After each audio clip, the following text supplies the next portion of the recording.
Ah, there we go. Okay. All right. Very good. I think we're making some progress here. I'm up. All right. Very good. This is good. This is good. Live on both. Yeah, live on both is going to impact your bandwidth. So you may not want to watch both. I'm not going to watch both. In fact, I'm probably not going to watch either. Got video. No mic. Ah, okay. Let's see. Very good. We're making some progress here. I'm up. All right. Very good. This is good. This is good. Live on both. Yeah, live on both is going to impact your bandwidth.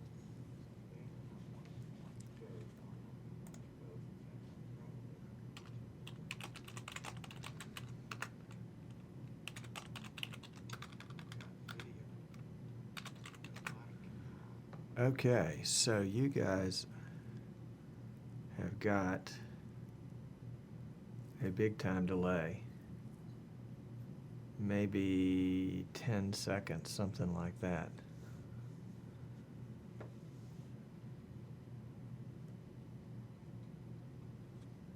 Yeah, let's see. Okay. I'm going to start a little timer here and see what the actual delay is.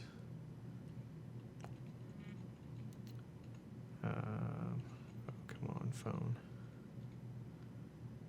Stopwatch. Ready, set, go. Okay, we're timing now. We're going to see what the delay is because I've got my laptop going right here. Let me turn up the volume a tad so I can hear it. You might be able to hear it a little bit in the background. Check, check, check, check.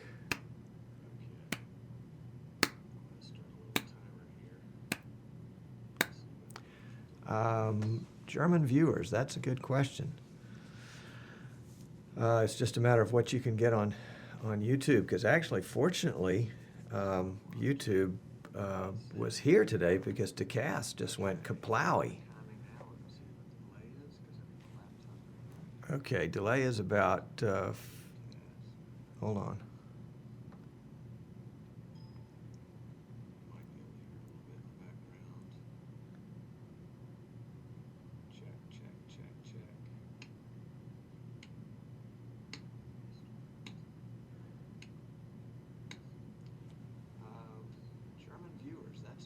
Delay is about 35 seconds. It's just a matter of what you can get on YouTube, because actually, fortunately. And I'm going to mute that. And I'm not sure who's got access to this broadcast. Oh, I'm on that camera. Oh, golly. Okay. Let's go back to our pre-show cam. How about that? And let's see what we can do here. That ought to work there. And I don't know how YouTube works on live outside of the US. That's a great question. Is there anybody that's watching right now that is not in the United States or maybe Canada or Mexico? Because the crazy thing happened with DeCast today is you know, we didn't have a show last week, so I'm not sure. You know, my broadcast PC has been sitting idle for 10 days, and I haven't broadcast anything. And then I went to fire it up today. Yeah, Tommy is putting the URL in the chat room. Thank you, Tommy. Went to fire it up today and started going through sort of the pre-show testing, and the DeCast stream wasn't coming through. It was just a black page. And I checked it on the DeCast website, and yeah, I was streaming. I mean, I could go to the preview on the DeCast website, and it showed me I was streaming. But when I went to my site, the site that we all expect to watch the show on, black page, nothing. And so I went and checked my embed codes and compared those to the embed codes that Decast had on their site. And the embed codes that I was using were no longer an option on the site.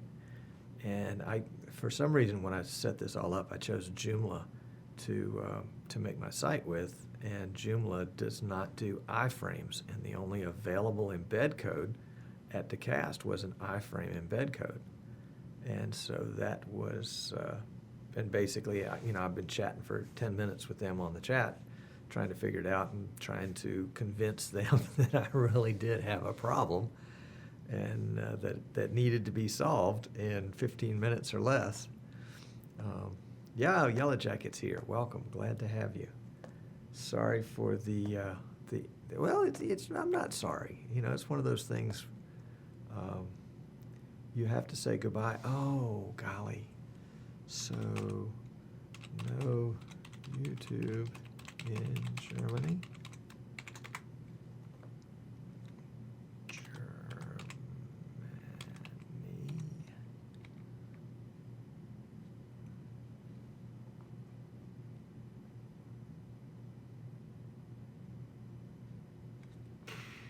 Really? Why?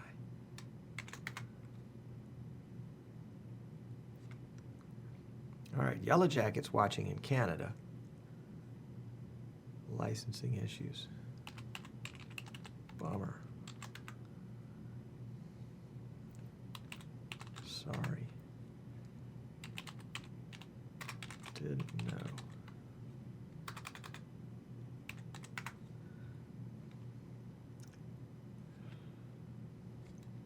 Well, I hate that.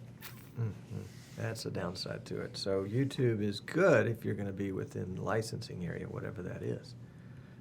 YouTube is okay in Canada, but not in Germany. Okay. We'll miss you. Well, bummer.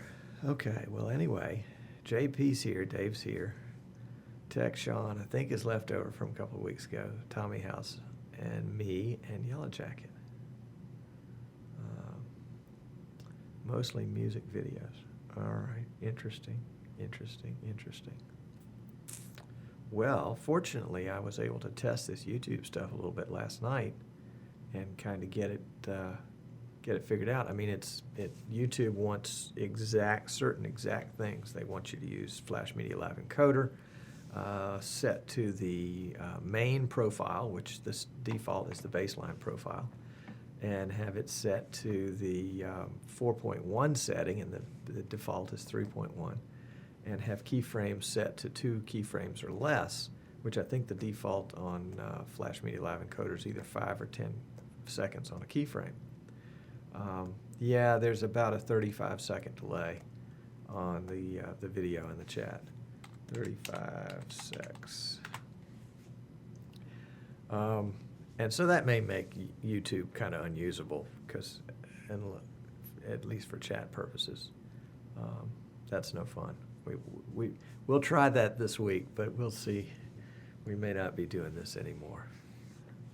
I remember back in the bad old days when we were streaming soccer, there would be a minute and a half delay in some cases, because the internet connections were just so poor where we were. I guess it just, the little squirrel cage. Squirrel had to zoom to get enough electricity in the line to run the DSL connection.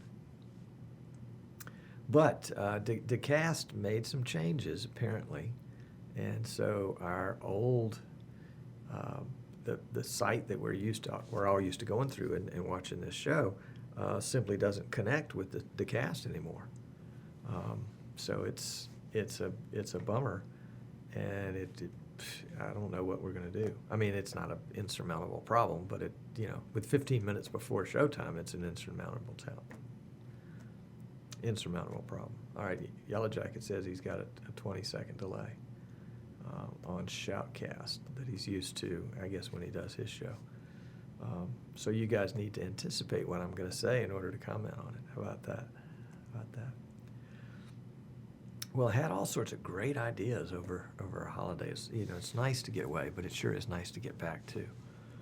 And have played with using a new capture card today. It is the 4-port standard definition, 2-port high definition card. So that's kind of interesting. VidBlaster's cruising along right now between 70 and 80%. I may have to drop the high definition cards out. I mean, the high definition cams out when I start recording, because it just may overflow. But it's this, let's see, what are the 2 shots that have that? It's this shot that is high definition. That's a Canon HF 100, 720. And then, what's the other shot? Oh, this one right here. Yeah, and that one's, this shot is going component into the card, and this shot is going HDMI into the card, except sometimes this one is a little intermittent, and I realize it's those doggone HDMI connectors. They just don't want to, don't want to stay. We need a little bit more audio. Okay, let's try it. Check, check, check, check, check, check, check, check, check, check, check, check. Check, check, check. Check, check, check. YouTube. Good old YouTube. Let's see that I've got Flash Media 11 Coder maxed out on audio. And I do. Okay. All right, Tommy House. See if that's a little better.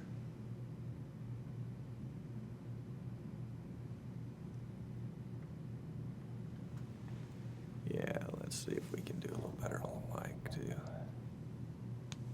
Hold on a sec. Let me shut this down for just 1 sec.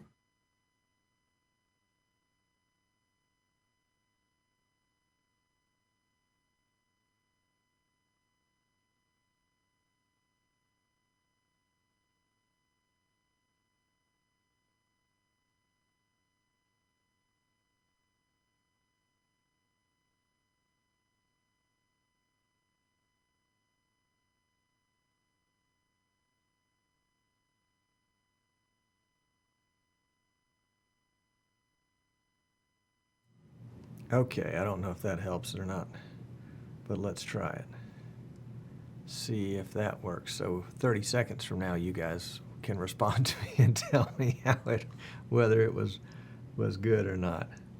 Because I've got the gain all the way up on this mic, and I'm at the 0 settings, and I hate to push it much further and introduce any distortion. You know me, I'm distorted enough without that. But we've got lots of news today. Actually, you know, this is one of these cases where I thought, oh yeah, you know, I've got plenty of time to do show prep. And then I got in here and realized that I had not set up my capture card.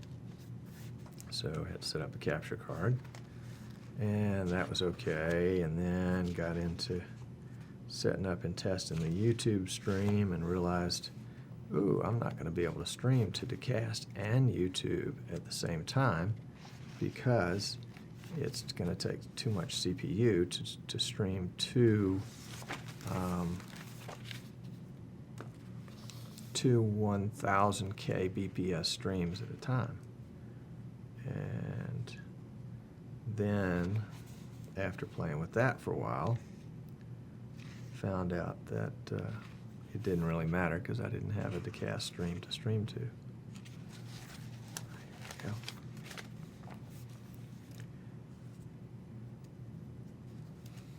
go. Okay, let's see. Checking the chat here on the audio now that you guys have got all your audio notes in. Tommy has it wide open on the player and the laptop. Much better. You can probably point it down even more. I think you're referring to the mic. And let's see if I've got a good shot on this. I don't think I've got another shot that'll work any better. Does that shot show? Yeah, that shot shows the tip of the mic, and what I'm trying to do is point that straight to my mouth. Is that a straight line there? Oops. Actually, it's pointing to my chin. And it depends on whether I slouch or not. Trying to have this out of the camera shot on the main shot, obviously. And I think it's just out. Let's pull that shot back in and show you the mic is just, well, it's not as close as I thought. Maybe we can get it a little bit closer.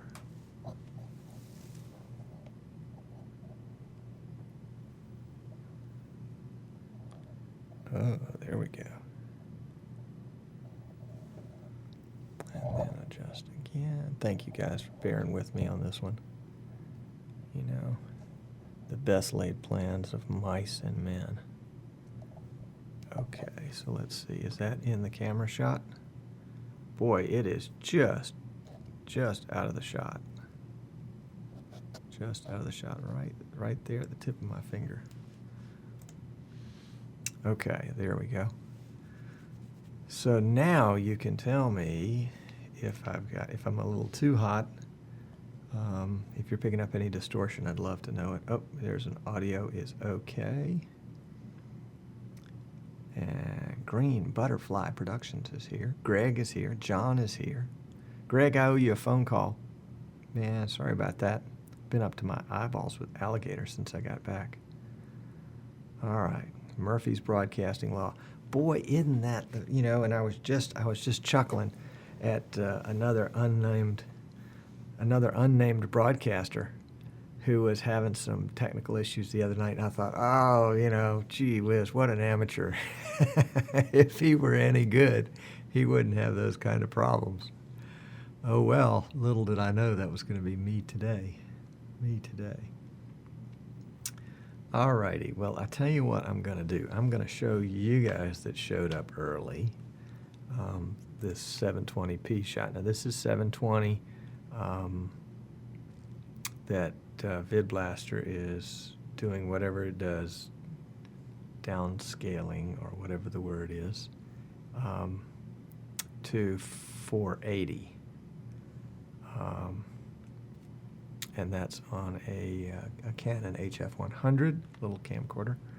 And then this is on the same camcorder, Canon HF100. I don't know if those are better shots.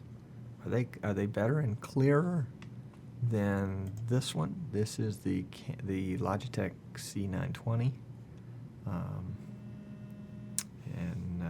Let's see, what do we got here?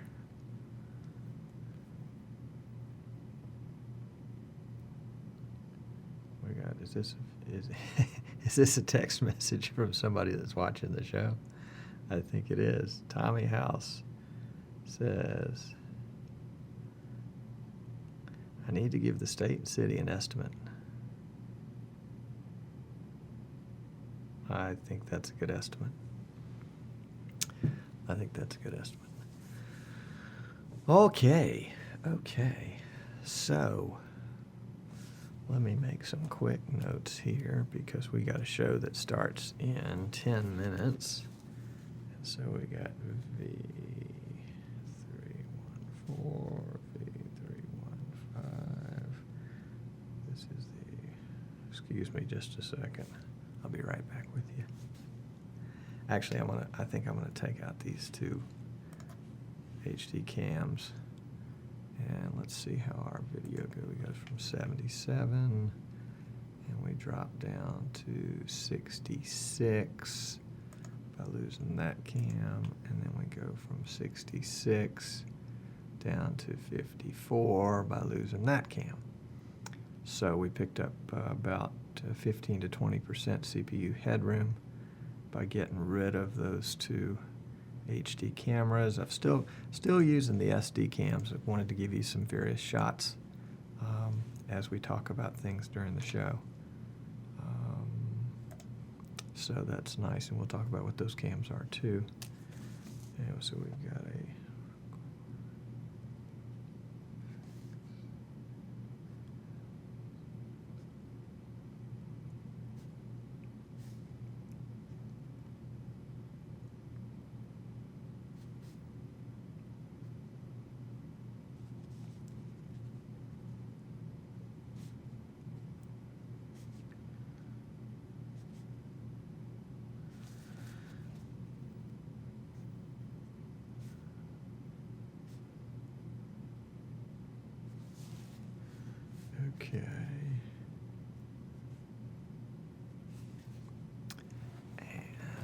Excuse me, sorry about this, guys.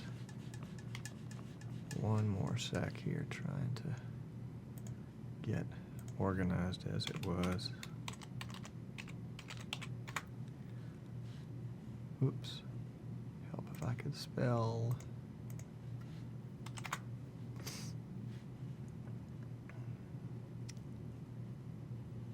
Really?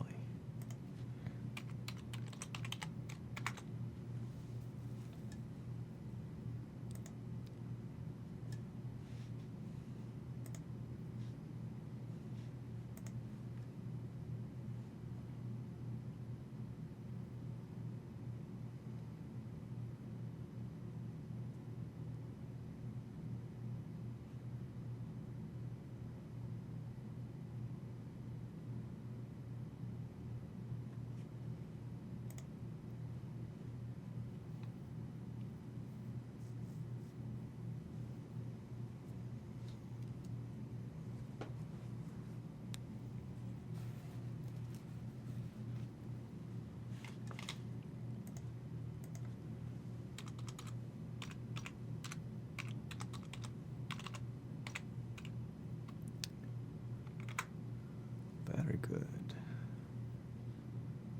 Okay. There we go. 204. Okay. This is VCC 204XE. Oops.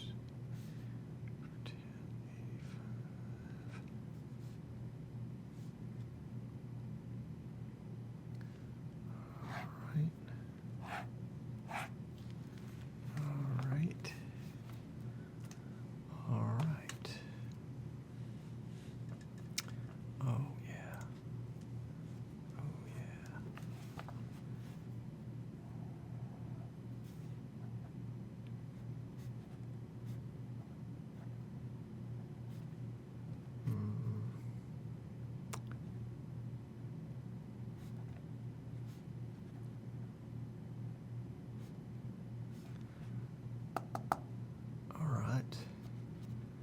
Peter's here in the chat room.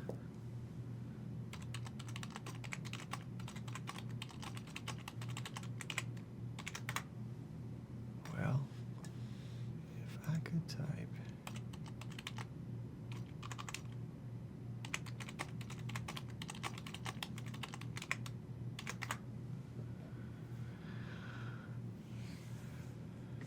Peter, can you hear me? Peter, can you see me? Canon XA25. I think I dreamed about that camera last night. So Peter, the United Kingdom can see us and hear us. That's good. So Germany is out on YouTube. I'm not sure how many of our other friends, we've got several unnamed friends in the chat, if they are from the States. But we've got Canada and the United Kingdom that can see and hear, but Germany could not. And somebody else left this chat.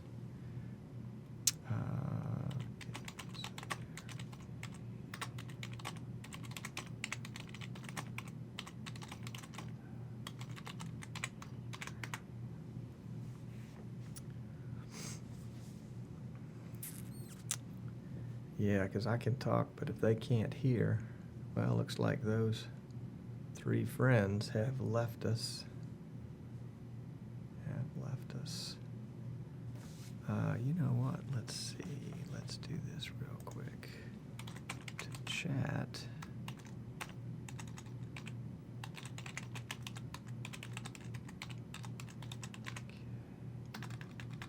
WRK.com/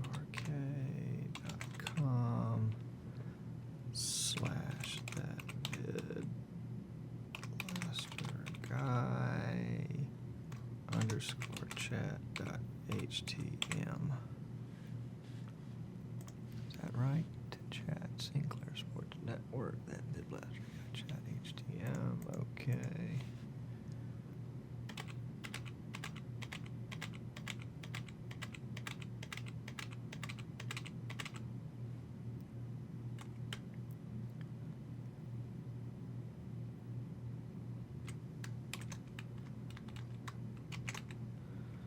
Okay, there we go.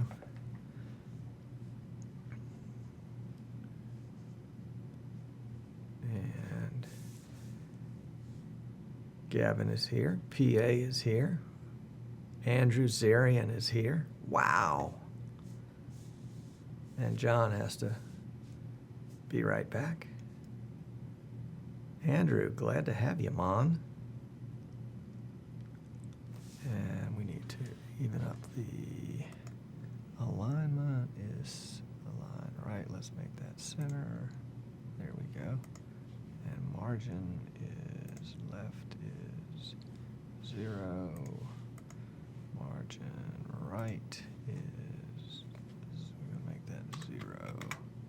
So that should center it up just nicely. All right. Yeah, that's right. I'm Mr. Guy to you.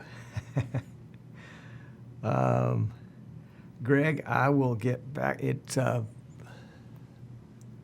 mic. Yeah, Greg, I'm not really ignoring you, even though it looks like I'm ignoring you, I promise. I'm just trying to catch all these details before we start the show. The mic is an Audio-Technica shotgun mic.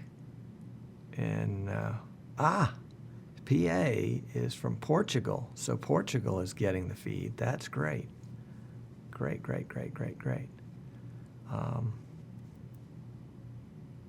Very cool. All right. Let's do this. Send out a tweet, and then we're going to get started on the show. Appreciate you guys hanging with me for a weird pre-show.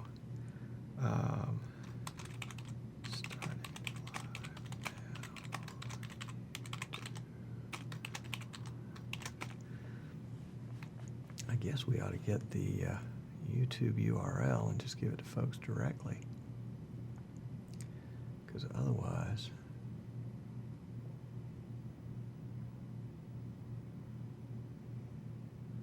oh, I see, that goes to that.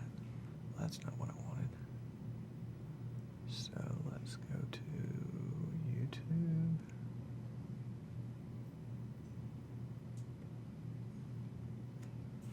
We'll do that here. Sorry, guys. The best laid plans of mice and men. Video manager. Live events. Live now. 13 watching. That's interesting. Do we have a link to the live watch view on watch page? There we go. Okay. So we're going to copy that. And we're going to put that back in.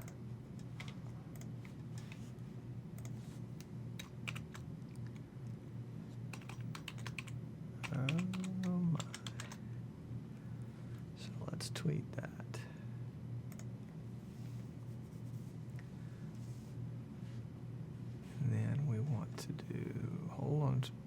Please, I appreciate your patience immeasurably.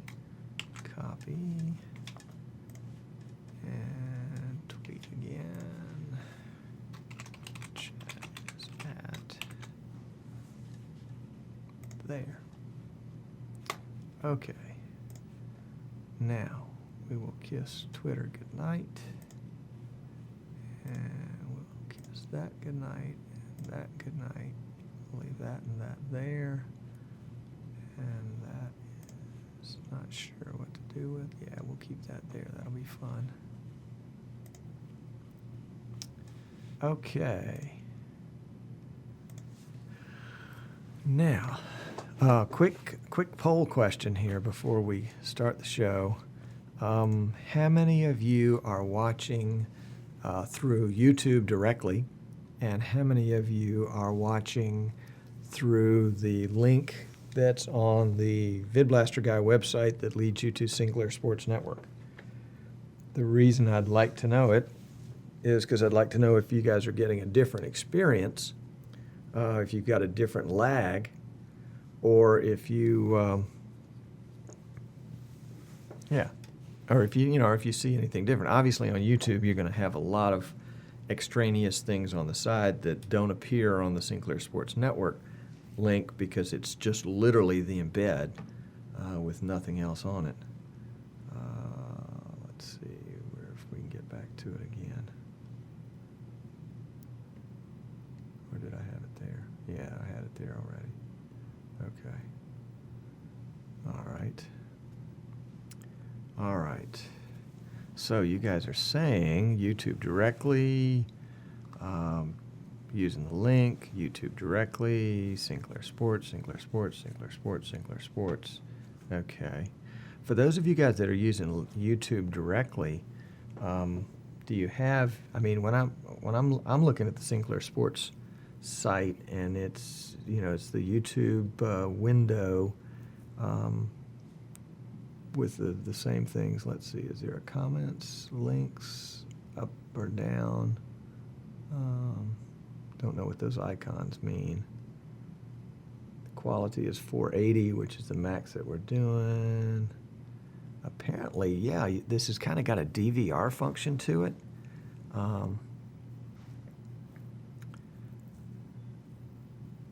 Peter, you're confusing me. He says, which looks a lot better than on YouTube, ! Smiley face. Is that a question? Or is the Sinclair feed look better? I guess I can look up the YouTube feed and see. Yeah, the Sinclair feed looks pretty good. Let's go to that VidBlaster Guy. So forgive me, guys, for doing this, but this is the first time out of the box on this thing. And I would dearly love to know how bad it looks. Okay. I've got both feeds up. Oh, the YouTube page the default is 360p, but you have a choice of 480p. So that's a big difference.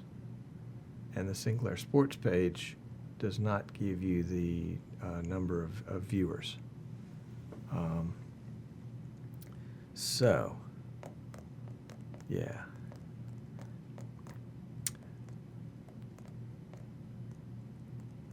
Yeah, I agree, Peter. Peter is saying that he just thinks you should have your own show on your own website, and I agree with that. The only reason this is so convoluted today is because I wasn't really ready to do that. I mean, I was going to use the YouTube broadcast as a backup and do it if I could. And as it turned out, that the cast was not cooperating today, and we'll go into that in just a second. Yeah, and Tommy says that SSN is a second ahead, which is interesting because earlier when I was looking at them, they were actually 10 seconds apart. Go figure. Go figure. All right, well, let me see if I can get the show ready here to get started. And I appreciate you guys hanging out with me pre-show and helping me work out all the bugs. And we'll see. We're going to bring up the player audio, make sure we got some music here. Okay, we got that. And so we are going to, we're going to mute my audio and then start the recorder and then start the player, and we'll go into the intro. So that's how that's going to work today. Sit tight, we'll be right back.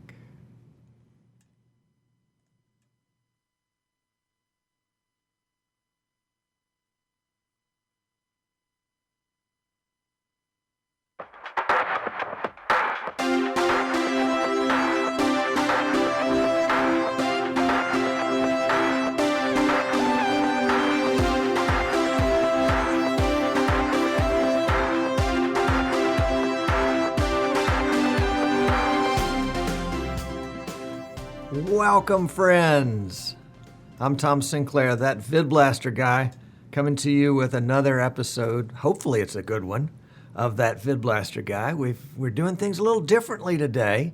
We're going out through YouTube, which I want to apologize to all our friends that tried to watch us live earlier today, and we're in countries that for some reason block YouTube or have license problems or whatever, and you didn't get to watch us live. My apologies on that. That's not a good thing. But for those that are watching live, we're delighted to have you here. And our chat is it's in the same old place that it's always been, But if you're watching us directly on YouTube and you don't know where the chat is, the link right here will take you to the chat. It's www.sinclairsportsnetwork.com/that_VidBlaster_Guy_chat.htm. And I'll flash that up periodically throughout the show. So if you'd like to come chat with us, man, we'd love to have you. Thank you very much. And somebody was just closing the door to the studio, and I appreciate that. Apparently I'm too loud. I'm keeping everybody up. For those of you that are watching live, we have about a 35-second delay between what I think is live and what you see as live. So if you're chatting with me and I don't respond right away or I appear to be ignoring you, it's because that whatever I said 35 seconds ago, I've already forgotten about now. No, I'm just teasing. Anyway, it's going to be a lot of fun. It's going to be a lot of fun. This YouTube thing is kind of new. But that VidBlaster guy, the premise of our show is that one guy with one PC can do a pretty darn good broadcast. Now, I started out saying an awesome broadcast and then apologizing because it wasn't awesome. And I realized the awesomeness it's not in the technology, it's in the individual. And a broadcast is really only as good as the person. You can take bad tools and put them in the hands of a craftsman, and he can create a masterpiece. And you can take good tools and put them in the hands of a klutz, and you get a block of wood with a bunch of chisel marks on it. So I think we've got the best tool in VidBlaster, but I am not the best craftsman. I'm working on it. But think what you can do when you've got the right tools, and I think VidBlaster is the right tool to do. And we'll talk a little bit more about that in just a minute. We do have some breaking news. Whoops, where did I go? There I am. We have some breaking news, and that is VidBlaster has finally released the official version 3.14. It's the first of the version 3 releases. We've been spinning around with private betas and public betas and all sorts of betas for several weeks, actually a couple of months now. And version 3.14 was proclaimed an official release last week. And wouldn't you know it, just as soon as it did, what popped up? A couple of bugs. So version 3.15 will be out shortly, we understand. And in it will be at least one of the bug fixes.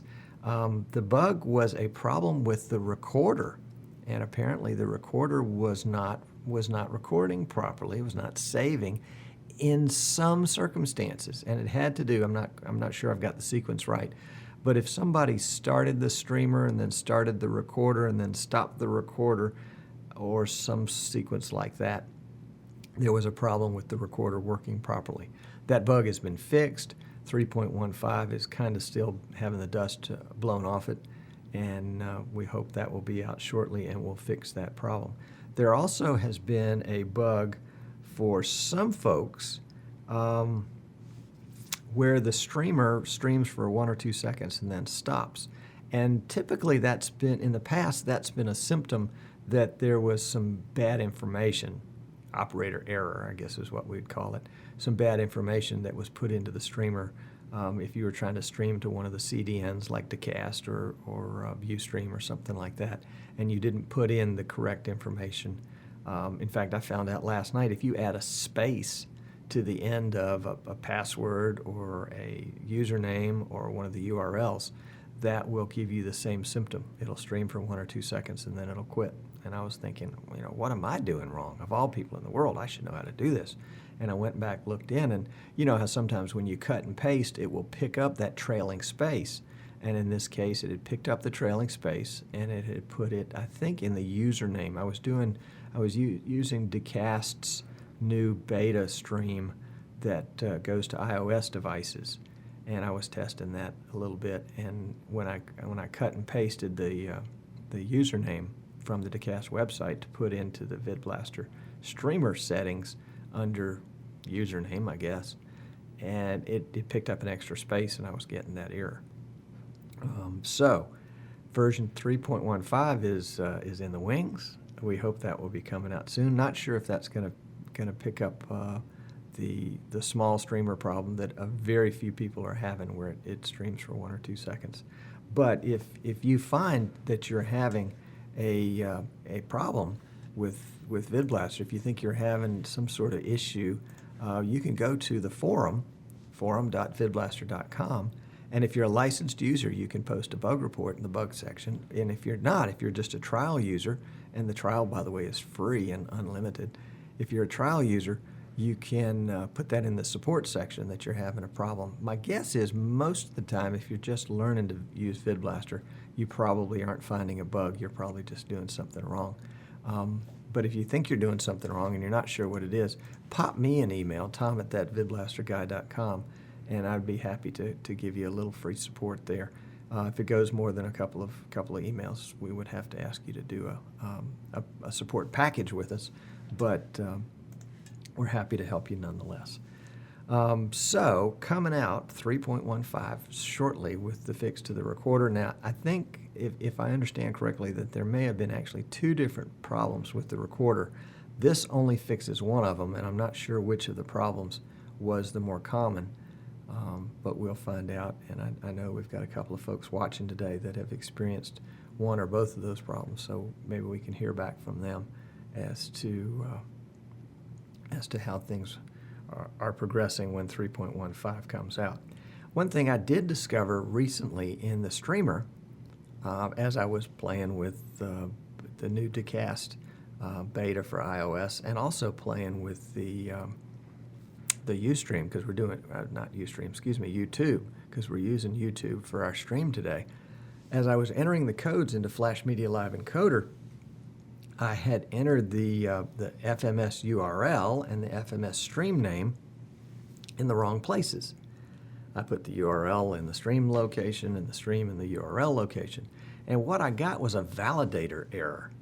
And I've had some recent email exchanges with some folks that have had this problem, have had validator errors. And that was actually a problem. Well, let me split this up. There was a problem in the past with Flash Media Live Encoder, which had a little small bug that version 2 of VidBlaster did not uncover, but version 3 of VidBlaster did uncover, and that gave you a validator error. But you also can get a validator error if you mismatch your FMS URL and your FMS stream name. Now, if that's just Greek to you, but if everything's going fine, don't worry about it. But if you're having a problem with that, just make a note that you want to check and make sure you've got the stream name in the stream name spot and the URL in the URL spot. Otherwise, it won't work. And I did notice when I was setting up for YouTube today that on the YouTube site, it showed the stream name and the URL and the backup URL, but they were actually in a different order on the page than you enter them on the Flash Media Live Encoder page, which for a first-time user well, not a first-time user, it fooled me. I took the top blank in the YouTube code page, and I put it in the top blank on the Flash Media Live Encoder page. I didn't pay attention to what the title was. I just assumed they would have it in the right order. Well, they don't. So check your codes, check the names of your codes, and make sure you're entering the correct information in the correct place. Otherwise, it will not work, and it will drive you bonkers. So a couple of quick tips and tricks right off the bat. Now let's talk about YouTube. YouTube had previously allowed anybody that had a YouTube account and had 1,000 subscribers to be able to stream live. And then I think it was over the weekend, maybe Sunday or Monday, they opened it up to anybody with 100 or more subscribers. And I thank all of you folks that have subscribed to my channel. I don't know why you would want to do that, but I appreciate you doing that, and it got me over the 100 signed up, and they approved me for, again, some unknown reason. And sorry, I tickle myself sometimes. And they said you can go ahead and stream live for free. Now, I don't know if they're putting commercials in the middle like Ustream does, or if they had a commercial at the beginning. I don't have my YouTube channel set up for commercials at all. Frankly, I think that's an annoyance, and I don't have anything that I want to advertise for anybody else.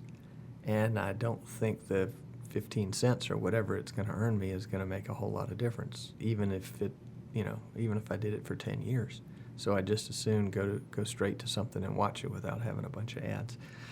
So be interested to hear from folks that are watching today whether you're getting some ads at any point.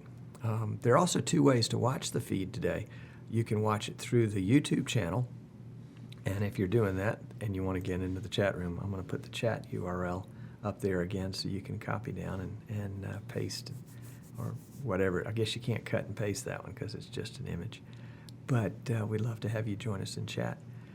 And I also took the embed code from that and was going to embed it in my website so that you'd have an opportunity to be in my website and to watch it live in the website. And when I looked at the embed code for Ustream, it was an iframe. Now, I don't know what an iframe is. I'm not that bright, but I do know that the software that I'm using to generate my website code, called Joomla, does not play nice with iframes.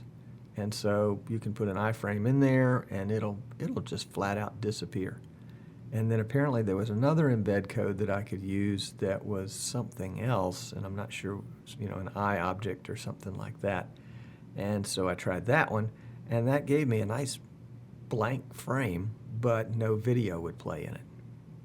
And so Joomla was not playing nicely with either one of those embed codes. So I went back to one of my old websites, the Sinclair Sports Network, which is where we used to do a lot of sports streaming, mostly soccer, and said, well, maybe I can just embed it on a page and then link to it. And I did. And so if you're watching this on the SSN site, you're seeing literally just the feed. There's no graphics. There's no, other than what YouTube puts down here at the very bottom and across the top as a way to help you navigate the player, there's nothing else on that page. So it's interesting. The folks in the chat room are reporting that the SSN site is slightly ahead. Remember, there's a 30 to 35 second delay, so if you're watching the SSN site, you're getting a 34 second delay. If you're watching YouTube Live, you're getting a 35 second delay. Doesn't make a whole lot of difference, although it was about 10 seconds earlier today when I was testing them, had them both up at the same time. And I think it probably depends on what time you started and what the internet traffic is when you get it going. So it was a little bit of a learning curve in getting the YouTube feed embedded in my website, in that I couldn't do it on my regular website. I had to go to a backup in order to do that. But I don't think that's a YouTube problem. I think that's a weakness in Joomla. I'm not sure if that's in WordPress. I've been meaning to switch over to that, so I'll be interested to see from any of our WordPress friends. Yeah, I've got a friend in the chat room right now that's making an offer to help me out. Too little too late, at least for today. But I did get the YouTube site up and streaming, and it streamed on SSN, and it streamed on the YouTube page. I will say that the YouTube, what do they call it? What do they call it? Let me look at it here. It is called the Live Control Room. That's a little funny. If you haven't, it kind of reminds me a little bit of the old Ustream,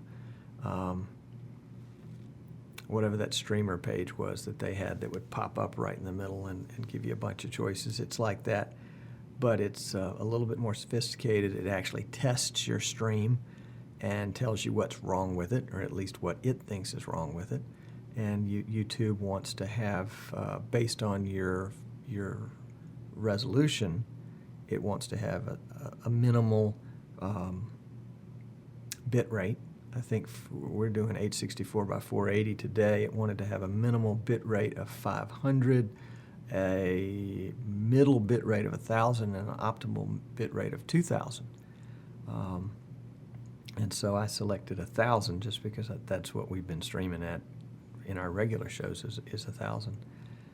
And it also provided for a backup channel. So that's interesting. I don't know that that really affects anything, although I guess the backup channel could be the one that is a second ahead or a second behind. It also was able to tell me that I wasn't using the right frame rate. It was able to tell me that I wasn't using the right keyframes, that I wasn't using the right encoding settings in Flash Media Live Encoder. And so the basic, if you're going to try this, the basic settings in YouTube, the basic settings in Flash Media Live Encoder on the video side will have to be adjusted. You'll have to adjust the from baseline to main, and then from 3.1 to 4.1, and then your keyframes will have to go down to 2 or 1. I tried 2, and even though it says it should work, it didn't work, and I had to go down to 1 keyframe per second. So, that does affect the frame rate ever so slightly. Instead of 30 frames a second, you get 29 frames a second, but most anybody won't notice. Other than that, it seemed to work okay. It allowed me to set up a time where it would start live, and for those of you guys that were here before 1:30 Central, before 2:30 Eastern, it flashed a countdown timer on the screen, and then when it came time for the stream, it sort of said, stand by, we're going to go out and find the stream somewhere. And that took about a minute for it to finally come live. I'm not sure if you refreshed your browser at that point, if that would have helped or not. But it was quite an interesting experience. I was hoping to actually dual broadcast Decast and YouTube today. But I found out later that YouTube has apparently blocked some countries in Europe. Germany, our German friends are not able to watch today. They were in the chat room earlier and said, we can't see anything, can't hear anything. So my apologies, I didn't realize that was the case. And I also had intended, since I intended to do both, I didn't consider that YouTube would have a problem, and if it did, then the Decast page would be the drop back, the default or fallback.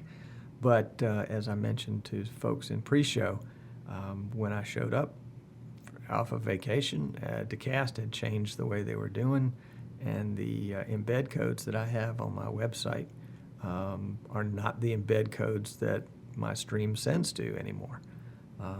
So I was kind of doing a quick chat with them in hopes to get it straightened out, but was not able to get it straightened out. And so fortunately had the YouTube site up and ready to go and tested.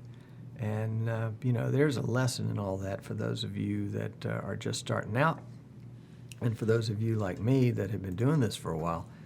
You really do want to have your ducks in a row and have done some good testing. Even if everything worked perfectly the last time, I can't tell you how many times I've dealt with folks, including me. This is not just the first time, but on more than one occasions where everything worked great the last time I tried it. And a day later or a week later, or in this case 2 weeks later, suddenly I can't stream to Decast. Actually, I could stream to Decast, but the website where I had embedded the player, it wasn't picking it up. It wasn't working for some reason. So do a test. And, people used to kid me when I did soccer that I would try to arrive at the soccer venue at 3:30 for a 5:30 game. Say, why do you need 2 hours to set up a couple of cameras and a computer? Well, you need 2 hours because an hour may be spent troubleshooting, and if not, then you've got an hour to kill. But it took me about an hour to set up, and then inevitably, so I'd say 1 out of every 3 broadcasts, we would have some sort of problem. Back then we were streaming with Ustream, and sometimes we would have problems with that. Sometimes we'd have problems with the AT&T DSL line, which was a blazing 1 meg down, 0.3 megs up. Those were the good old days where you really had to be conservative with what you did in terms of frame rates and resolutions and everything else. But I'm not sure how I got on that subject. But the idea is to go ahead and test every day, every time. Before you start, go ahead and test and make sure everything works right.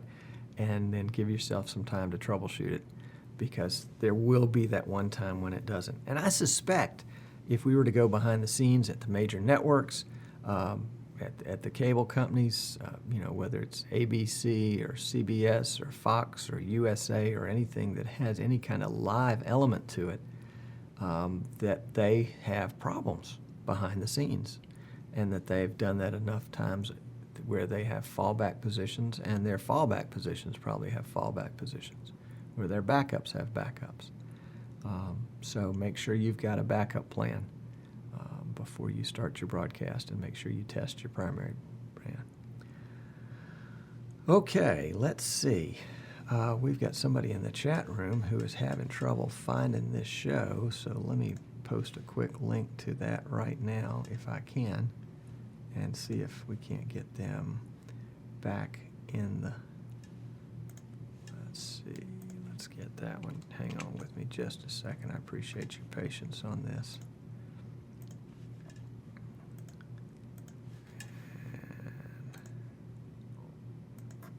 About right here.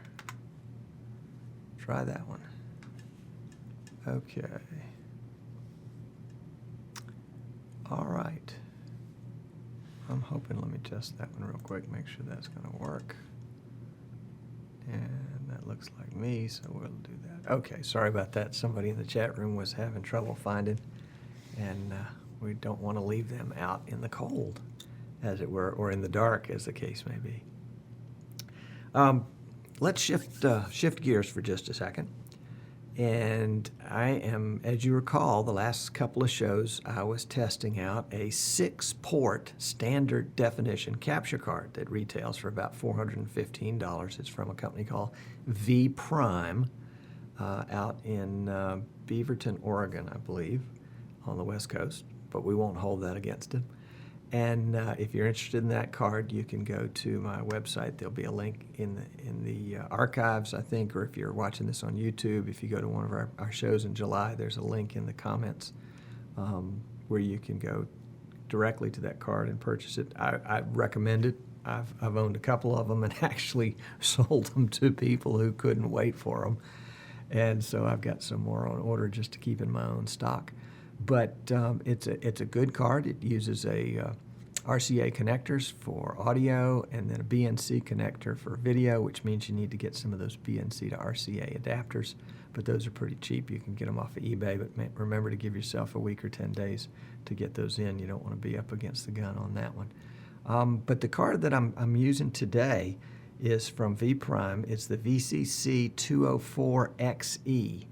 And, I should have been better prepared for this, but let's see if I can do a quick screen capture and show you what it is that this card looks like, or at least part of it. And let's see if that's going to come out. There we go. Let me get that lower third out of the way.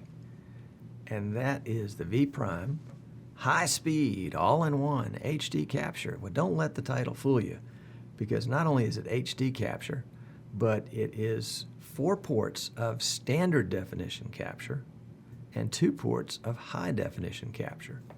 Now, the connector here at the top is a VGA-like connector, and that's where a dongle that connects the standard definition, and so it's 4.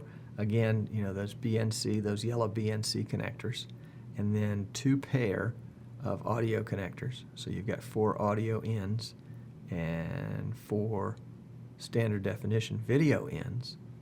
And then this connector right here, which is a modified DVI connector, has a pigtail that attaches to it that splits into a pigtail that splits into 2, and then each one of those 2 has a pigtail that attaches to it that allows you to pick up either HDMI or component and audio. So you end up with a big old wad of cables for sure, but for $1,085, you've got 4 ports of standard definition and 2 ports of high definition. Now compare this, for example, to the good old standby, the Osprey 460E, which retails for about $1,100, which is 4 ports of standard definition capture and audio in. And here it's kind of like buying one of those and getting 2 HD captures for free. So I think that's a pretty good deal. I'm testing it right now.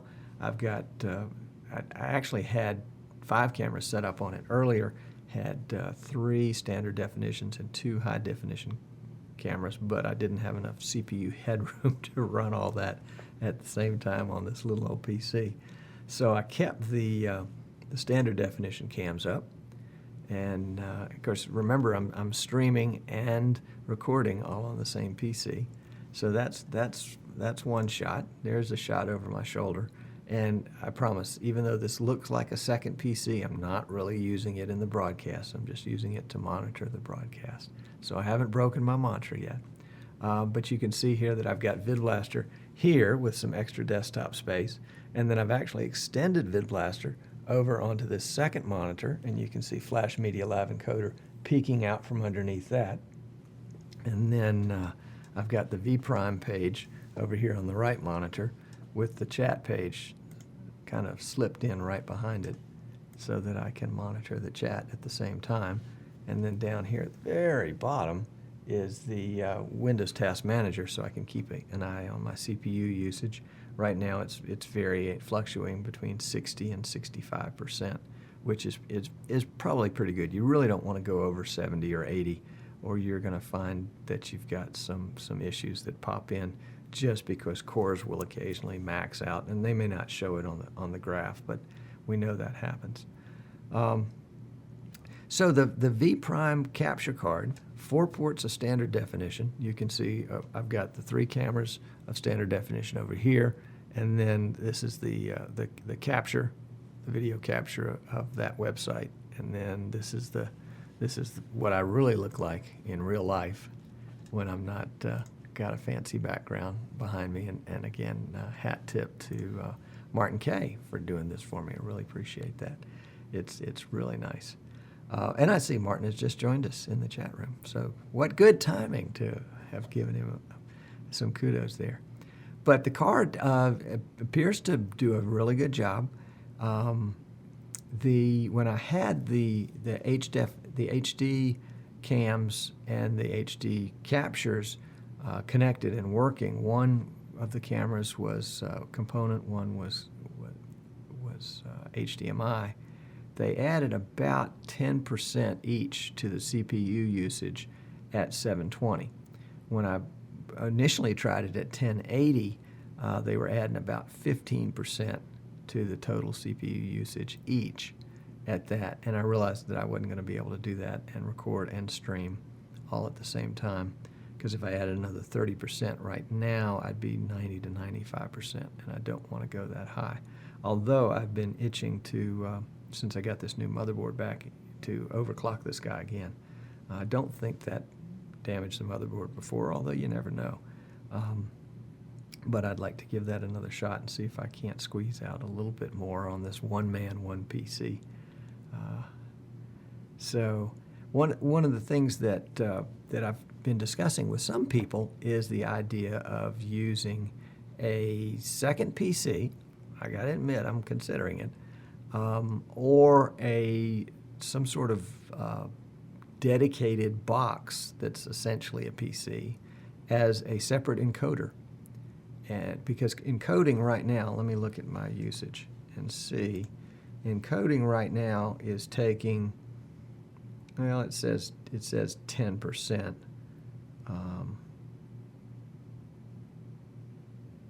But I've seen it as high as 30% in some situations where Flash Media Live Encoder was just really eating it up.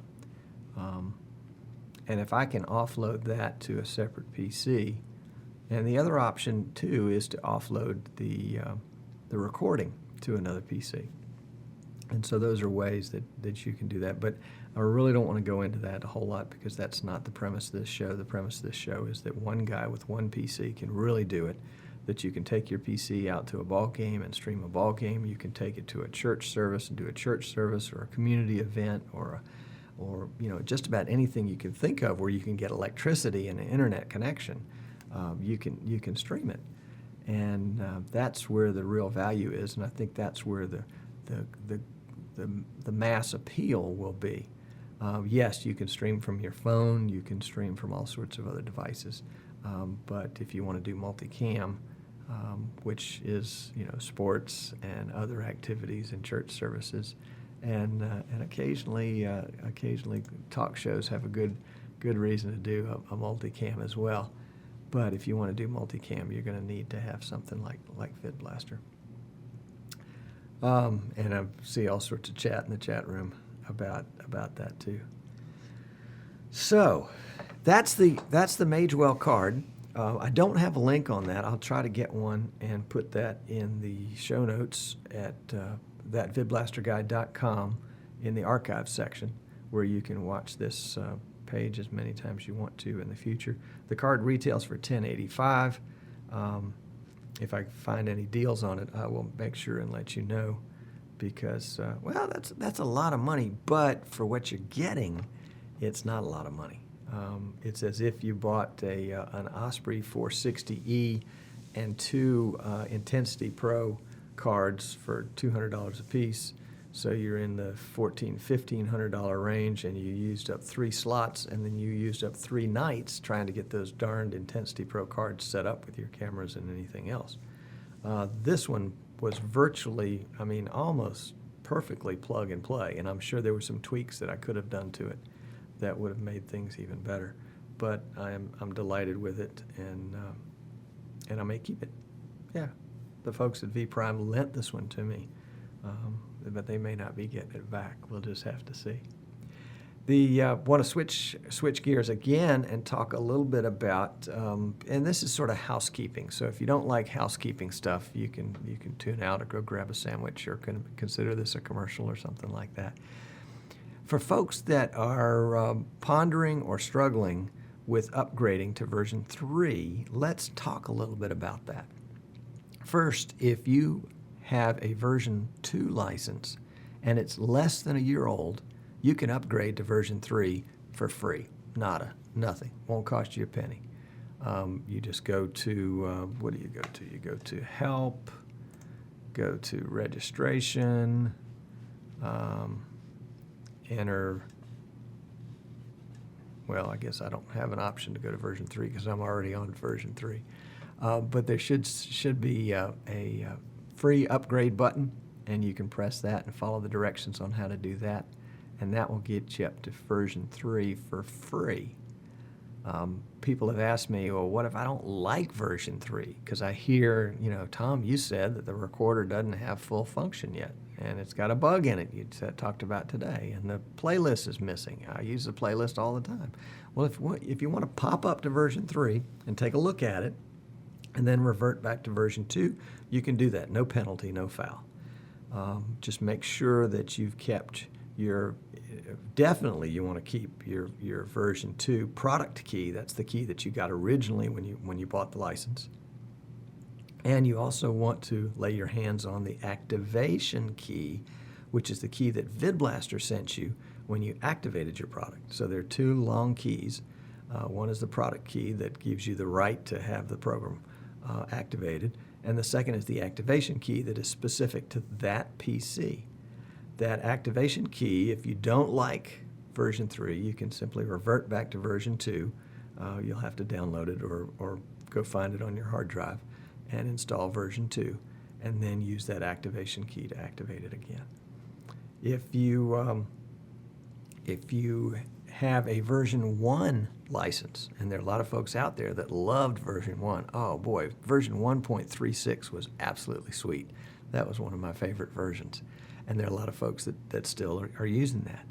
If you want to try version 3, make sure you've got your version 1 product key and your version 1 activation key, because once you get up there, well, actually, you won't be able to get up for free because your license is more than a year old.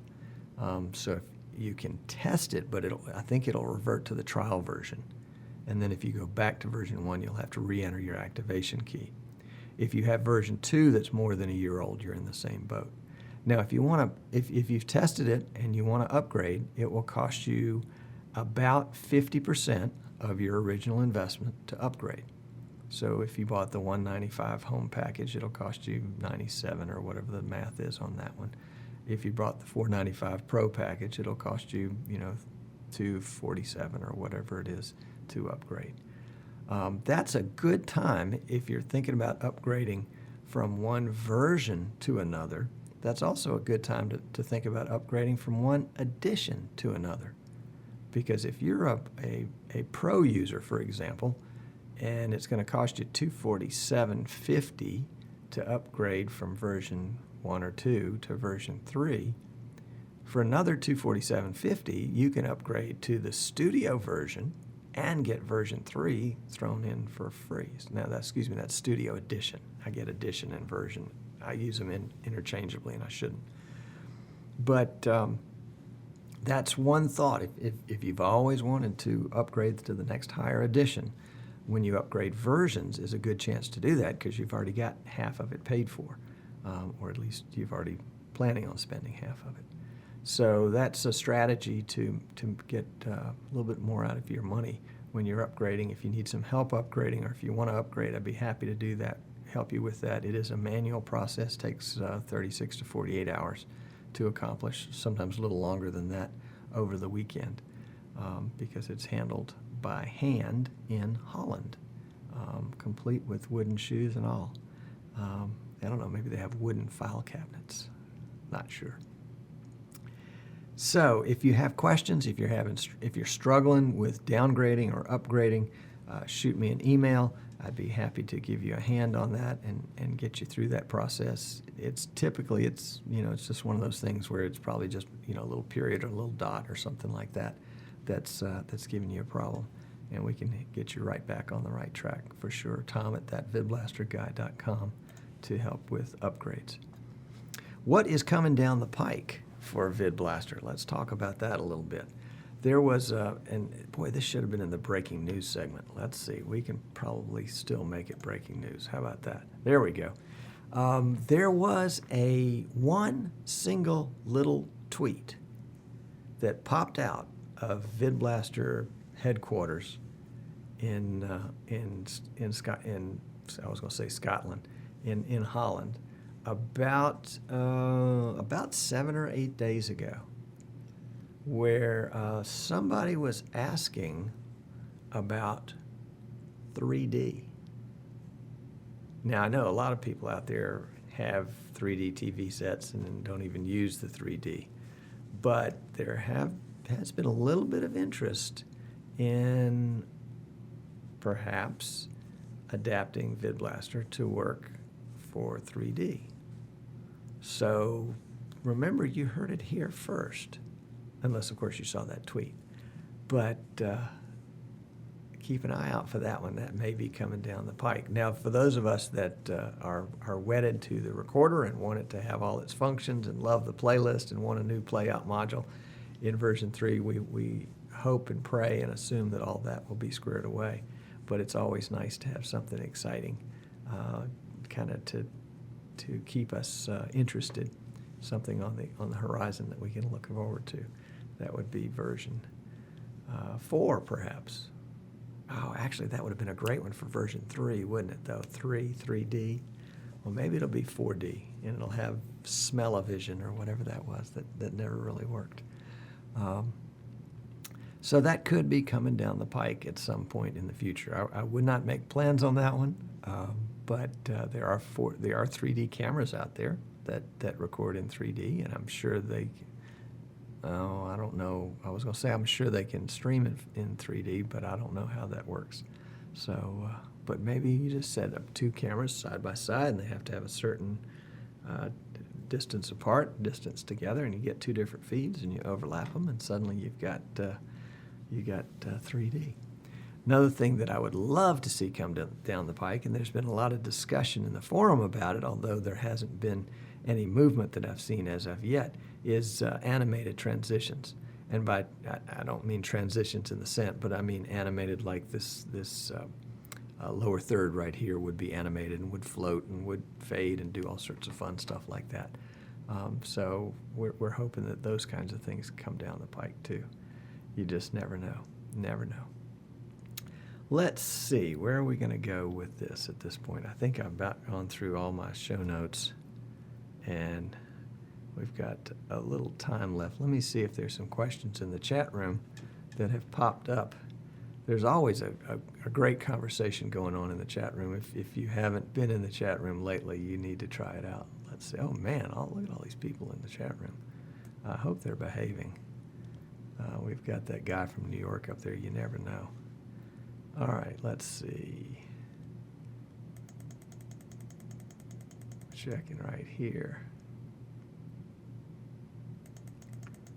Somebody's volunteering to help me figure out something on my website. Boy, that's for sure. I'm needing it. And somebody else was getting the please stand by. Not sure. That's not good news. Okay. Well, for those of you that are having trouble, my apologies. That's not good. If you're watching us on YouTube right now, I mean, everybody's watching on YouTube, but if you're watching on the actual YouTube site, you're not seeing the quality that we're streaming in. If you will go down to the little icon right here somewhere, the little gear cog, and press that, it'll pop up a little window. And I think 360 will be selected as the current resolution. If you will bump that up to 480, you will get what we are actually streaming. Now, if you're on the Sinclair Sports Network link, that is, for some reason, popped straight through at 480 without need to adjustment. But on the YouTube site, the default is 360. So if you'll pop that up to 480, it'll give you a little clearer picture, a little better resolution. And you also have the choices of sort of a middle-size player or a full-screen player in addition to the small player that comes up naturally. Trying to think what else we can talk about here. PA is asking in the chat room, what is the delay on YouTube with VidBlaster? VidBlaster shouldn't introduce any delay at all. The delay is going to obviously be in the internet connection, which is going who knows where. With Decast, I could pick out what servers I wanted to use, and I pick out Washington, D.C., because that's physically the closest. And generally, we have a pretty good connection between the Gulf Coast of Alabama and Washington, D.C. on the East Coast. But here with YouTube, I'm not exactly sure where we're sending this stream. So it's going there, which could be Los Angeles, or it could be, Chicago, or somewhere in the Midwest. And then from there, it's going to you, and I suspect it's being encoded again. Well, I know it's being encoded again because you've got 2 or 3 choices in the resolutions. What do we got? We got 480, we got 360, and we got 240. And the automatic setting appears to be 360. So YouTube is taking my 480 stream, and they are chopping it up and re-encoding it at a lesser resolution. I suspect the frame rate is the same. The requested resolution, the best resolution that they had was 864 by 480, which is what we're streaming today, 30 frames a second. They will take for that resolution anywhere from 500 to 2,000 kbps, and we're streaming it at 1,000. So it's kind of right in the middle, and that's what we normally stream the video at anyway, is 1,000 on video and 128 on audio. So this should look about the same as our show normally does. The one thing that it's got that I really like, and I alluded to earlier, is the DVR function. So if I said something and you didn't quite catch it, you can actually back up. Whoops, excuse me, other way. Back up and catch it, and then watch the rest of the stream on out. Which, of course, if you're in the chat room, it blows the chat room to bits, because you really don't know if you're in sync or how close to in sync you are with anybody else. But it's interesting. YouTube is moving forward. They're trying some different things, trying to add some excitement and some interest, and trying to grab some of that live streaming market from Ustream and some of the others. Excuse me. Ugh, you guys are keeping me up. Sorry. No, I'm teasing. I've been on vacation for a week, so it's tough to get up on like a regular person and go to work every day. I think this has promise. I doubt if I will use this regularly, because the delay to live is more than I like. I mean, I'm watching the chat room right now, and I love being involved with the chat room, but the 35-second delay, it's kind of like dealing with an old person. And I'm old, so I can say that. And some of my friends are old. And it's, the conversation goes like this. Hey, did you see the weather today? What? You see the weather today? What? And then, eventually you get the conversation out, but a 5-second conversation takes 30 seconds to do. And that's kind of the way it is here. Here's a question in the chat room. They're asking, how does one qualify for a YouTube live channel? You have to have at least 100 subscribers on YouTube, and then you can look on your what is it called? Your video manager page, and there should be an option for live events over there, and you can sign up under that. And if you don't have 100 subscribers, pop your YouTube channel in the chat room, and I'll subscribe. I bet some of the other guys would too. Here's a question just for the chat. I think that's great. If you were going to use a second computer to either stream or record, what would be the best method to send the SD video out of the main computer? Well, that's interesting. If I were to use it to stream or record, I would use it to stream. I would use it to encode. And I would take the video out probably through one of the dreaded Blackmagic Intensity Pro cards. Yep, that's how I would do it. And send it into a second PC that had a Blackmagic Intensity Pro card. You got to be careful with those cards, because setting up the frame rate and the resolution, apparently they don't negotiate well on their own. They have to be told exactly what to do. It's kind of like dealing with me. If you give me leeway, I go off and do who knows what. I don't negotiate well, but you have to tell me exactly what you want me to do, and I can do that. And that's what those Blackmagic cards need. Yep. And let's see what else. Okay, so some folks have been putting their YouTube channel in the chat, and let's before we forget about it, let's subscribe. And there we go. All right, very good. So we got one down.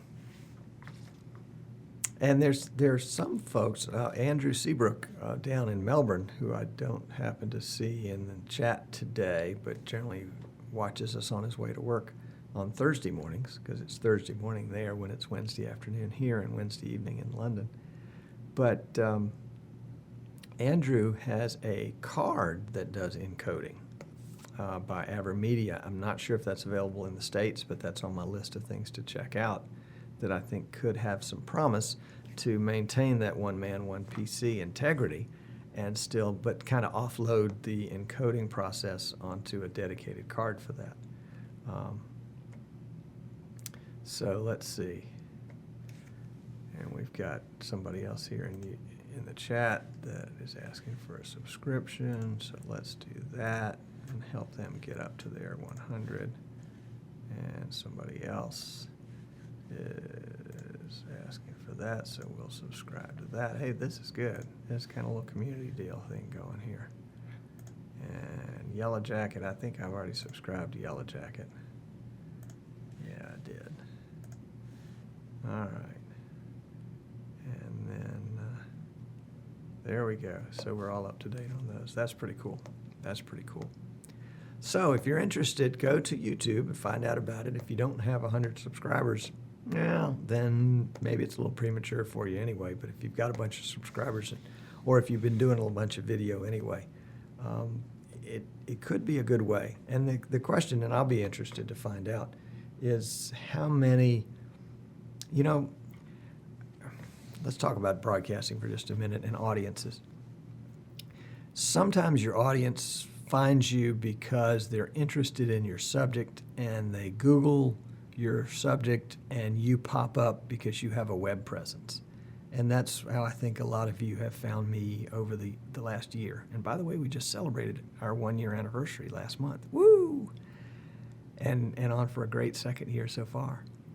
And other people, and we started out doing our soccer broadcast on Ustream, and would pick up what I call drive-bys. People that are just sort of, it's like channel surfing on the TV, but they're doing it on Ustream. And so if you're on a place like Ustream that gets a lot of traffic, you can pick up some drive-bys, and hopefully, if you've got a good show, you can convert them into regular viewers. I suspect YouTube may offer something similar to that, but I'm not sure how many folks were able to see today that this show was on. If they were on YouTube looking for something, was there a way that this live show popped up as an offering for them to select on? Don't know. I'd be interested if anybody's watching today that's not a regular viewer that just discovered us because we were live on YouTube today. I would definitely love it immensely if you would drop me a line and let me know that was the case. And that'll help me decide whether this is a medium that we want to continue to use here for that VidBlaster guy. And it's also something that I can share with you guys, the folks that are watching, as to whether this is something that that might work for you. Just because something doesn't work for me doesn't mean it's not going to work for you. But if we have similar values, similar shows, similar themes, what doesn't work for me probably won't work for you either. Anyway, so let's see. That's about it. What are we going to do in the future?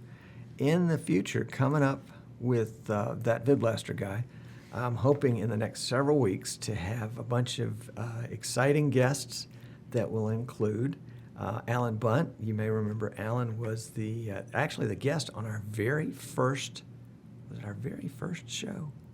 No, I think it was our very second show. Amnon Nissan was our guest on our first show. But Alan has been working furiously up in Wisconsin Rapids, Wisconsin. He's upgraded to version 3 and upgraded to Studio, and he has the ability to use macros now, and he's really excited about that. And so he's basically automating as much as he can automate under one button. Because during the church service, not only does he operate the switcher, does he operate VidBlaster, but he also plays the organ. So wow, this guy is doing big time double duty. Now, don't be too impressed because most of the organ stuff is recorded. He's not actually playing it. I think he's just initiating the recording. But nevertheless, he's still got his hands full, and he has had basically a whole nother year's worth of experience with VidBlaster. He had some great point and tilt and zoom cameras, some Sonys that he shared with us last time and showed us his setup. So hopefully he will come back and show us all the improvements and changes that have been made to that since then.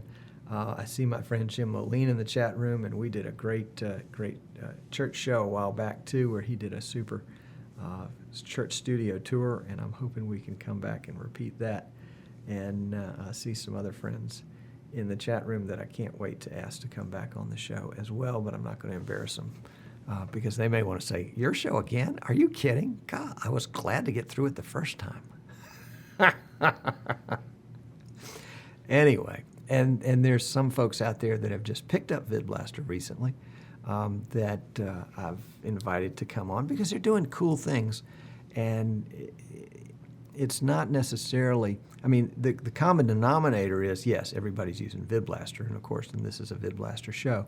But when people are doing cool things with video, with streaming and recording and all this crazy stuff that we do. It makes me, it expands my mind. It helps me become more creative, because if a person is doing something that I've not seen before, even though I may not want to copy them, I may want to pull an element of what they're doing out and use that somewhere else to strengthen or improve something else that I'm doing. For example, I was talking with a gentleman 2 weeks ago before I went on vacation that works for a county government in the Midwest of the United States. And they were using VidBlaster. And they were using it to stream the county government board meetings live and to record them and post them on their internet, on their website for people to view later on the internet. And we were chatting about different things, and I was really impressed with what he was doing, because he had really simplified it. He'd really dumbed it down where he could go in and do it, and he could basically leave it unmanned, and then come back to it when he needed to change a camera shot, and he was going to go wild and start putting some lower thirds in. He was really excited about that. But the recording that they made, by law, they were not allowed to modify. They couldn't do any post-production to this recording. They had to upload it directly as was, because if it was modified, who knows what would be taken out. You remember Richard Nixon and the missing, what was it, missing 12 minutes on the tape or something like that. So I'm looking forward to having him to clear all the legal hurdles to get on the show and talk about what they're doing there. And, you never know. That might give somebody the idea of a way to go out and serve their community or make a few bucks, or both. We've got folks in the chat room saying that the local cable communities do that, and I think that's the case. But that's only good for the locale. If you're out of town and you want to see what's going on in Gainesville, Florida, you can tune in. You can't tune into TV. It'll have to be on the internet. Yep, it is a matter of public record. Well, folks, I think that brings us to the end of the show. I really appreciate those of you guys that came with us early in pre-show and helped me get through my struggles to get this up off the ground. And for those of you that are watching live, I welcome you to join us for a little a little post-show, after-show party. We're going to have hats and streamers. It's going to be a great time. If you're watching us on YouTube, then come watch us live sometime. You're more than welcome. We're live every Wednesday afternoon, Eastern Time, 3 o'clock, every Wednesday evening, 8 o'clock in London, and every Thursday morning, I think it's 5 a.m. in Melbourne, but you'll probably want to check me on that one, and you'll have to make your adjustments for your own time zone. I'm Tom Sinclair, that VidBlaster guy. It's been a treat to be with you today. Thank you for showing up. Thank you for coming. And I'm going to cut away to our VidBlaster Guy logo and a little theme. I'll get tongue-tied here at the very end. And a little theme music to carry us out. Thanks. Have a great week.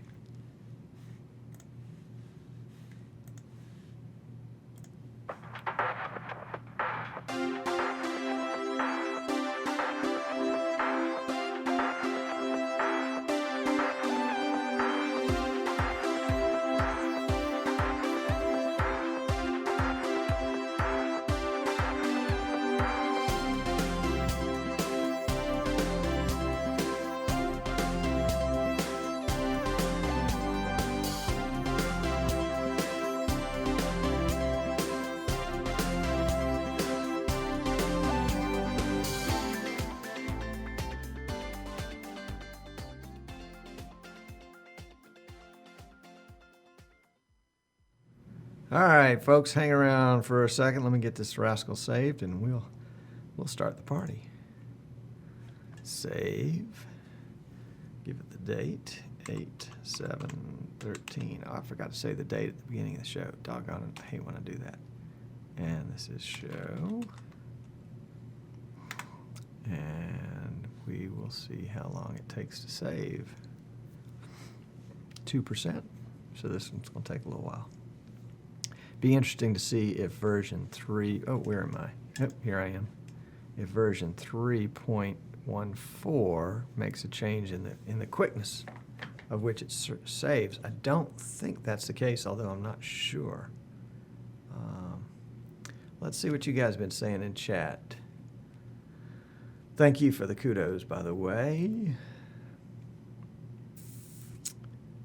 An hour already. Oh, there's the best. That's the best compliment of all. Of course, Gavin, when you show up 10 minutes late, it never seems like an hour. Oh, goodness. Let's see. Thank you guys for tuning in. Boy, I tell you what, it's a lot of fun when we get a lot of folks here and to chat. And I'm sorry about the darn delay. You know, by the time I say something and look over to the chat and look for a response, and, you know, it's kind of like blah, because you guys are still listening to what I said 30 seconds ago. Can I stop YouTube from recording the after show? Huh, that's a good question. You know, I hadn't thought about any of that. I don't know. Are they recording this whole thing? Is this automatically that it records? Yeah, Braden's saying that I can edit the after show, and I can edit the post show. I mean, basically just cut them out. But it might be fun to kind of leave it there.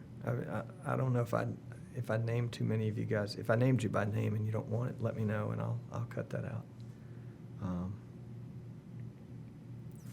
So John says it's only a 2-second or so delay for him. That's good. All right, well, let's just test that. I'm going to type a word in the chat room, and I'm going to say it at the same time that I release it. And so I'm going to talk for a second here to let you guys finally hear what I'm going to do, and we'll see how long it is between the time that I type it and the time that I say it. So I'm going to do that in 5, 4, 3, 2, 1, 0, now. 1001, 1002, 1003, 1004, 1005, 1006, 1007, 1008, 1009, 1010, 1011, 1012, 1013, 1014. Okay, about 14 seconds for Yellow Jacket. And that's good because it was like 30 to 35 seconds earlier. Oh, now David Stempers, he was later. And John is later than that, 31 seconds for David. Yeah, so it may depend on where you are. Oh, golly. You guys are still... Yellow Jacket, you're getting now again, a second time? Was there an echo? All right. All right, all right, all right, good. Interesting, interesting. Well, you know, one of the beauties of these kind of shows, I think, is the ability to have that interaction. You know, and having a guest is great, but having the ability to chat back with you guys is just one of the things that makes this show so fun for me. I mean, it's like having a group of folks and you're all in the same room together, except I do all the talking, which my wife says I love to do anyway. But, you know, by the time I get out of here, I don't say a word the rest of the day. The delay, Martin K says it's about 50 seconds to England. Wow. Wow. And Yellow Jacket says he jumped the gun. Okay. And, you know, and now I'm kind of going back to something we talked about 30 to 50 seconds ago.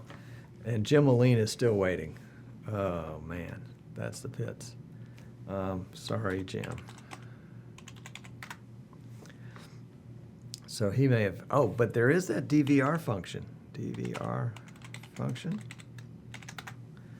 I don't know if you can pull it up and make it go faster or not. But it's too much of a delay to use for this show. All right.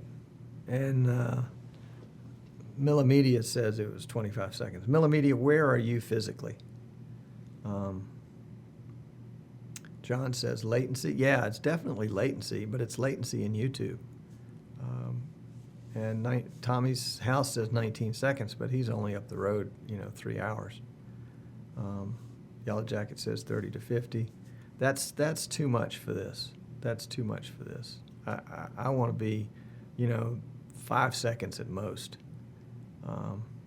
Yeah, there's some definite promise to this technology, but the fact that YouTube has got to re-encode this stream in order to provide 3 options for you to watch, the 480, the 360, and the whatever the other one is.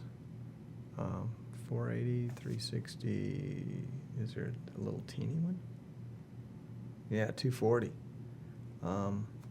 That's what's taking the extra time, because they're re-encoding the whole stream. And then Gavin says he's only 12 miles from Martin. How about that? Halfway across the world. And he's under 25 to 30 seconds. Yeah. Yep, it's only good as the longest wait. And poor Jim is still out there, still waiting for me to say now. Now, Jim, now. Oh. So we'll go back to the cast, and John Duvall says 240 seconds. Wow, that's amazing. So John, you're 4 minutes after I stop this show, you'll still be watching, and I'll be gone. No, that's funny. 240 is the video stream. Gotcha. Sorry, I'm a little dull. It takes me a while to get this. Yeah, I like the best resolution. I mean, we're streaming 480. If you're watching us on the SSN Sinclair Sports Network link, then you're getting 480 as the default. But if you're watching us on YouTube, you're getting 360 as the default. So we'll see. I think, it has some potential, but I don't know that it's for me. The big London, okay. Thank you, Milla. The one, a couple of positives for me. One positive is that I can see that there are 19 folks watching the YouTube feed, and I'm assuming that's 19 that includes both the YouTube page and the Sinclair Sports Network page. And Jim's watching at Starbucks. That's great. And I like being able to see how many folks are watching at one time. I mean, Ustream did that, and but the cast doesn't allow me to see how many folks are watching at any single point in time. So it's nice. I mean, I can look in the chat room and I can count folks in the chat room. And let me count in the chat room for those of you that are not in the chat room. 2, 4, 6, 8, 10, 12, 14, 16, 18, 20. 20 in the chat room. But one of them is me, and one of them is somebody whose name is always in the chat room, Tech Sean. But I am watching, so I guess I'm a legitimate viewer. So everybody that's watching on the YouTube feed is in the chat room. I think that's probably safe to say. Which is interesting, which means we probably... Is there anybody here that just happened to swing by because they saw us on YouTube, not because they were intending to watch this show this afternoon? That's the question I really would love to know the answer to. It's nice to have this recorded live and not have to upload it later, but it's not a big deal to upload it later. I mean, it takes a few minutes for me to get it ready to upload, and then probably, 30 to 35 minutes, maybe 40 minutes by the time YouTube does whatever they do, processes it.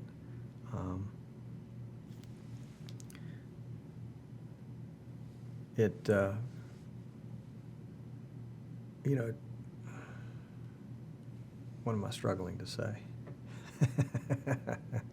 Who knows what I'm struggling to say? Anyway. David Stemper, I'll probably take you up on your offer, by the way. Greg, I owe you a phone call. Jim, do I owe you a phone call? John, do I owe you a phone call? Going through the list here. Tommy House, I know you and I have been going back and forth.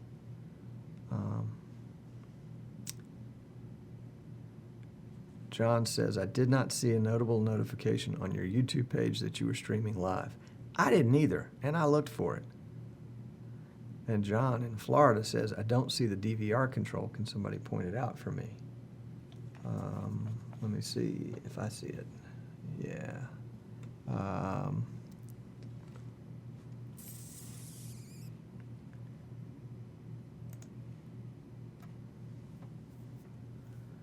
And Millimedia says that they're watching on their mobile Android. Wow. Yes. Yes. Gavin says it's the red bar along the lower edge. Yeah, when you move your cursor there, it shows you a white dot of what's current, and you can drag backwards. SSN crashed. Uh-oh. Well, that's no good. You might have to reload.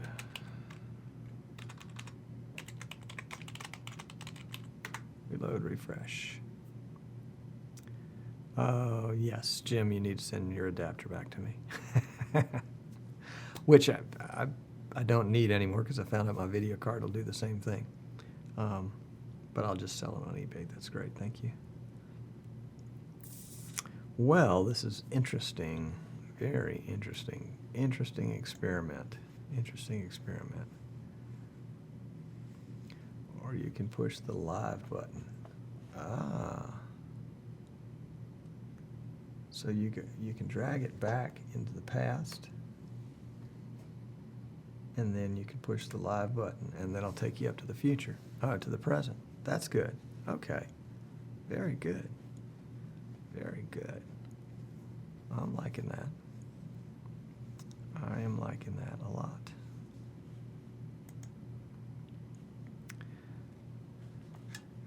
Very interesting. Okay, the recorder has stopped saving. And what the recorder actually does, it doesn't really save. I mean, it says it saves, but it doesn't really save. It's already saved. It's basically just copying the file somewhere else. Interesting. Interesting. Well, guys, I talked about balloons and streamers and ribbons, but I really forgot about them, so I'm sorry. But I'll toast my lemonade to you.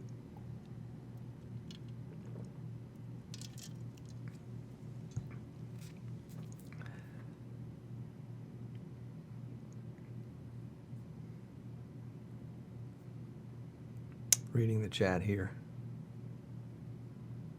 Southwest England, the whole show has been very good quality.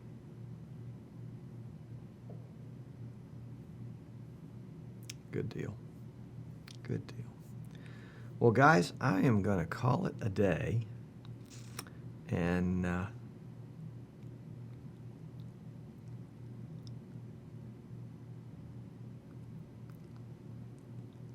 catch up with you guys. I would love to hear some thoughts if you think about anything that might interest you on future shows. If you will shoot me an email, because I would love to answer any questions that you've got, especially if I've got time to research them in advance. Other than that, thank you for showing up, for hanging out. I'm humbled. Yeah, I am. And I want to do my best for you. So, with no further ado, I am going to drop a stream. I'll hang around and chat because you guys are 30 seconds behind. And I'll see you next week.